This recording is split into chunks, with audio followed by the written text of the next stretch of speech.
And welcome to the Killen Report. I'm Jonathan Kleid, owner of the Kleid Design Group Fine Custom Cabinetry in Oakland, California, and it's a pleasure to have you join us today. I am so pleased to welcome back to our program Ripu Malhotra. He has his PhD from the University of Southern California. He was for a long time the Associate Director of SRI. For those of you who don't know what SRI is, it's the Stanford Research Institute.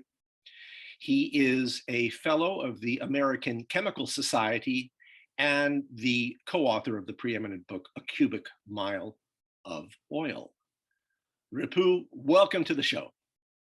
Thank you, Jonathan. It's a great pleasure to be here with you again. It's marvelous. I always enjoy our time together. Unfortunately, this one's going to be a little bit short, so we've got a lot to go through. You know, we've got a new administration, the Biden administration, and they're introducing an infrastructure plan that I think is probably much broader in scope than we've seen in a long, long time. It's directly related, obviously, to the electric sector, e-cars and chargers and, you know, offshore wind and really enhancing energy efficiency in buildings, all kinds of things. Talk to me about your thoughts on the plan. Well, I think I agree with you, first of all, that the scope is very, very broad. And as broad as it is, and the huge investments also, like close to $2 trillion, this is a very important first step. People shouldn't get the impression that just finishing all these tasks will get us to where we want to be in terms of climate change. Climate change is a global phenomenon, and it is fundamentally an energy challenge. And that's why I like the fact that he's emphasizing so much on getting us to clean energy. We need lots and lots of clean energy. And one of the easiest ways of doing it is we got to electrify as much as we can. And the first step in that is the automobile, the transport. Then we can get to trucks and other things, and then the industries, and then they all need to be done. And it's going to be a while before we can get the entire energy system, all the services that we get for everything from electricity and clean electricity. Well, I think one of the things that may be important if this does come to fruition is being able to jumpstart Absolutely.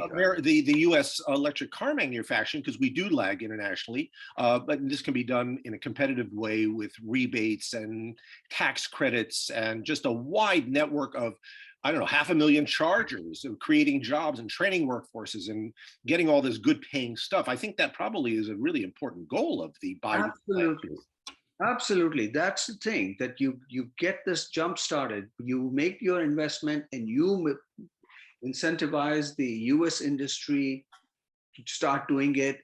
And once then the industry will jump in. That's the hope and the actually expectation. I think it's reasonable that they will jump in and start producing and exporting these wonderful things. For example, the number of cars, you know, we're started in what, 1990 or early 2000s, the EV started coming up a little bit.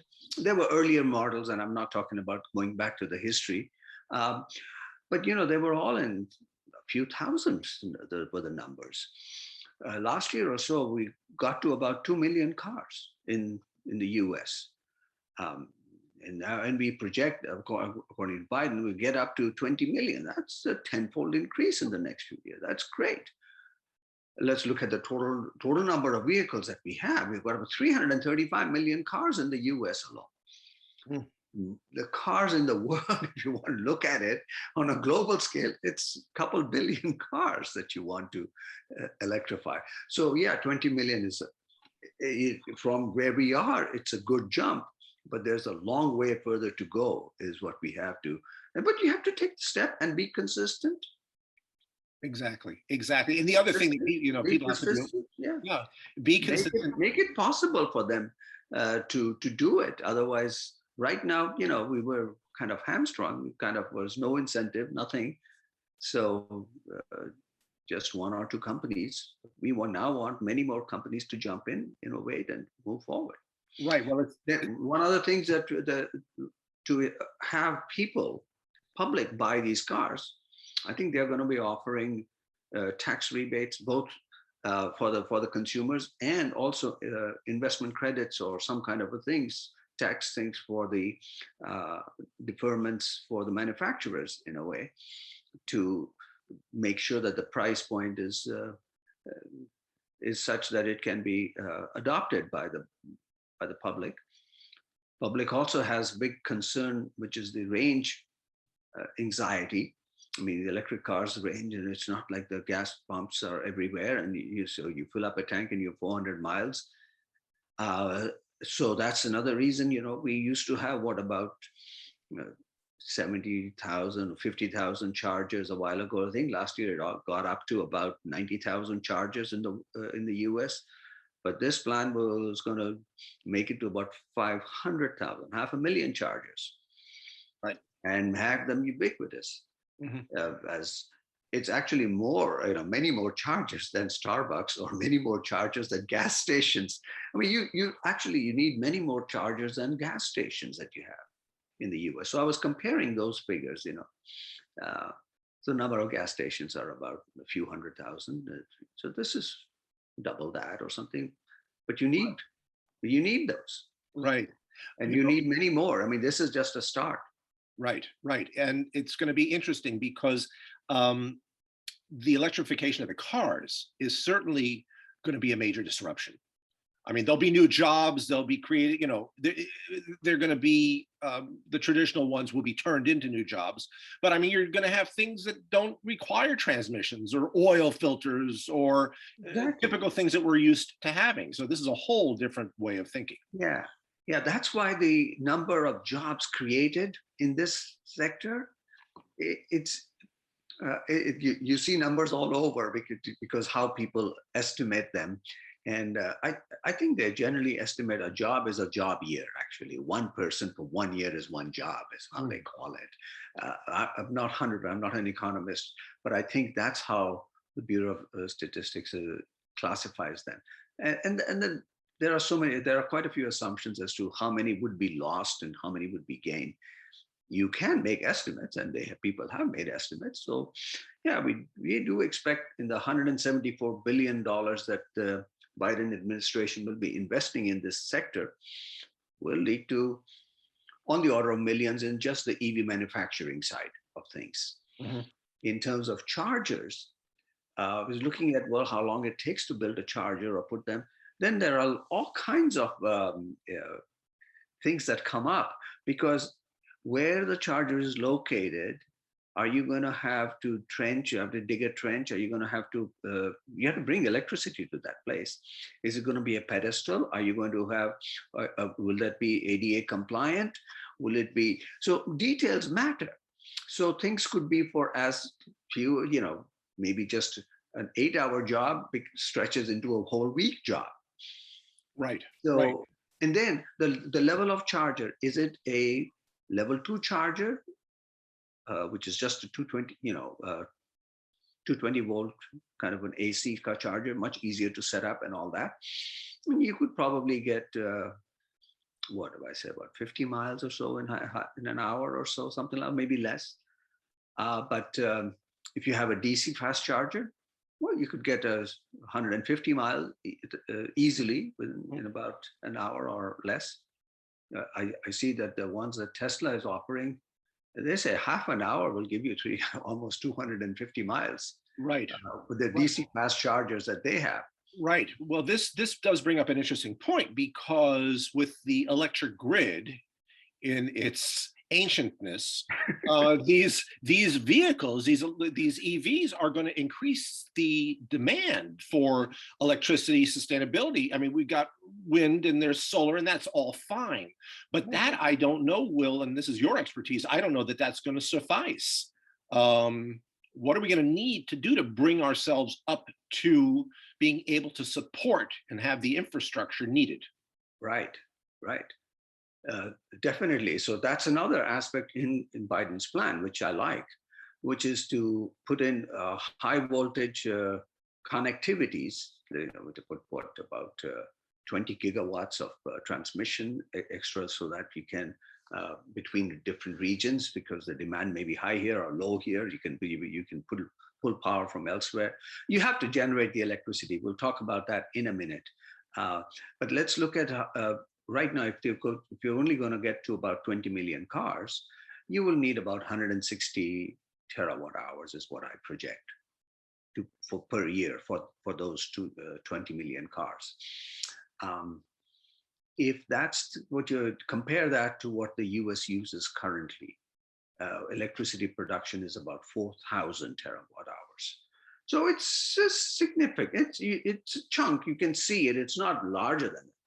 But then if you start looking at the entire electric transportation system, you will have to increase the production by, from 4,000 to maybe 6,000 terawatt hours or something like that, just for all of transportation, means all of trucks, trains, and things. I'm not counting planes in it yet at the moment. That's a different. So let me ask. So Ripu, how do alternative energy sources like hydrogen or nuclear fit into this, so we can get away from the fossil fuels? Well, yeah. So I think we will. In my opinion, what we need will be nuclear in a big way, in a serious way. We could initially limp along with wind and solar, particularly if we have still natural gas that we are using to provide the background. But if we are going to fade out the natural gas also, and if we are going to fade out oil completely, then to provide the support for it, we either need batteries, and I don't see how you could possibly run. You'll have enough lithium or other materials that are needed. And even for electricity production, to produce the 6,000 terawatt hours of electricity for the US alone, I'm not talking world at the moment, world problem is even that more severe. We will need to be making big investments in nuclear also, and jump starting these small modular reactors that could be built, factory built and installed and replicated, and probably bring down the cost because we'll be building them. That's how you advance on the learning curve. We haven't built a nuclear reactor in 40 years, 30 years, no wonder costs in this country have gone up so much.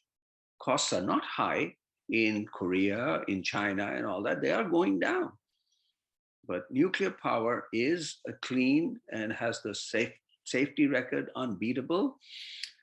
People are rightfully in a way concerned that what is the minute chance of something going terribly, terribly wrong and things like that. But there are actually, if you look at the history and the record, it has the best record.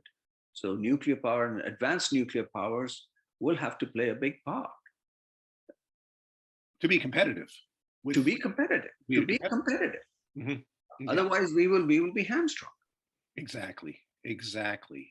Just in about 15 seconds or so that we've got, you optimistic?